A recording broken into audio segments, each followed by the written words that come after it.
காங்கிரஸ் ஆட்சியை விட 3 மடங்கு நிதியை தமிழகத்திற்கு அதிகமாக கொடுத்திருப்பதாக பிரதமர் மோடி கூறுவது பித்தலாட்டம் என திமுக குற்றம் சாட்டியுள்ளது. தேர்தல் நேரத்தில் வெறும் பொய்யை மட்டுமே கூறுவது மோடியின் வழக்கமான செயல்தான் என திமுக செய்தி தொடர்பு செயலாளர் TKS இளங்கோவன் விமர்சித்துள்ளார். கட்டாயமாக காங்கிரஸ் ஆட்சி காலத்தில் விற்பனை வரி முழுமையாக தமிழ்நாடு அரசே பெற்றுக்கொண்டிருந்தது. வெறும் வருமான வரியிலிருந்து மட்டும்தான் பங்கு கிடைத்தது.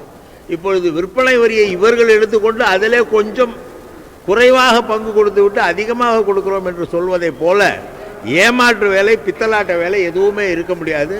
மோடியுடைய சொல் என்பதை பித்தலாட்டம் என்றே சொல்லலாம்.